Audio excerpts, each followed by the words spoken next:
Hey up and welcome to another Confident Club Cuppa, and I'm with John the Talker. Hello, John. Hello, Steve. Now, I'm sick of opening all these cuppas with I've known this person a long time, but I have known this person a long time, and I think of John as my son Finlay. You've heard of Finlay before, as magic mentor, because I first met John. Well, Finlay's 26 now, John. So, and he was, I think, 11 and 12 when you were. So, do the maths, right? That's how long I've known John. And John very kindly taught Finlay everything he knew, really, about magic, which made Finlay a brilliant magician. John's been a professional magician for 30 years. It's pretty cool. Not only that, he's also a brilliant business speaker. So I thought we'd share with you, because he'd been doing it 30, you couldn't believe it, would you, 30 years? We'd share with you. I was 4 years old when I started. So John, I don't know if you've counted up how many gigs you've done, but it must be running into, I don't know, I haven't got a clue. Thousands. It will be, and thousands of people you spoke to. But I don't know about you as a professional, and I'll have been doing it 25 years next year, so that's 55 years experience sat at this table today. The number one question I get asked all the time, and sometimes just before I'm going to go on stage, is this: Steve, do you ever get nervous? So I thought we'd just touch on that. What's your thinking and experience about this nerve thing? What I've started doing the last, I don't know, maybe 6 months or so, before I'm due to go on stage, well, not before, I'll go over to the client, I'll go, please don't let me go up there. I don't want to go up there. I don't want to go up there. Brilliant. Now, do they think you're being serious? No, they know that I'm joking because we've built up rapport by this time. Yeah. We've gone through the briefing and everything, so they know what I'm doing. And the reason why and they say, do you really get nervous? I said, well, there's two kinds of nerves. Right. There's one kind of nerves where I haven't done my homework. I don't know what I'm doing. Now, we talk about earning the right, and I think we've all felt that. I mean, you know, don't you, if you haven't done the work, and then you are going to be nervous. It's like, I haven't prepared for this. That's one kind. But I'm talking about the kind of preparation and homework where I'm understanding the client and the people in the room, brief, as well as the information that I'm going to give them. So hopefully you haven't got that kind of nerves because you've done that fine. work. So what's the second kind then? So the second kind of nerves is I'm excited to do this. Right. And the fact of the matter is that even though I might be excited to do this, it still goes through my mind, I don't know if I really do want to do this, because we have this inert kind of fear of being afraid of, let's say we do 100 jobs, let's say we do 100 presentations, we'll do 94 great presentations. 3 presentations, standing ovation, everybody loves us. 3 presentations that in our opinion may not have been as good as what we thought they might be.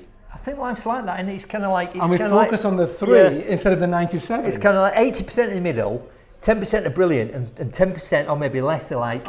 A bit like, I don't know, I suppose dear old Patty Clive got used to talk about your school reports, didn't he? That's right, you always focus on that. If you stop and think about your school reports now and think about something that one of your teachers said, I can pretty much guarantee, can't you, John, that it's a negative. Exactly, But you don't remember that one comment maybe that great teacher made. Right. Absolutely. So, but it's about focusing on I want to do well. And that's the reason why I get nervous, because I want to give up my best. Yes.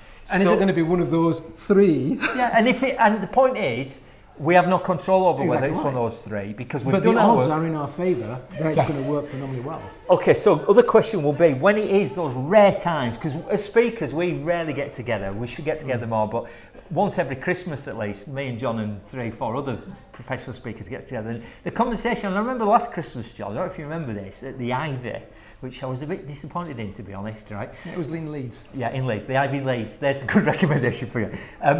It started with, I think, Phil Eskith, who's another speaker, hello Phil, saying, what's the worst gig you did this year? I remember him saying that, do you remember?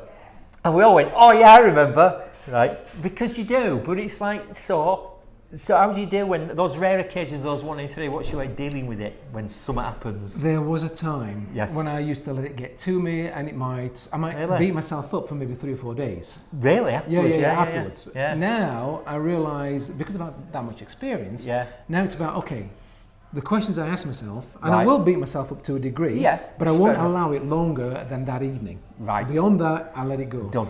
And I ask the questions, okay, so was it really my fault? Yes. So what could I have controlled or what should I have done to make it go better?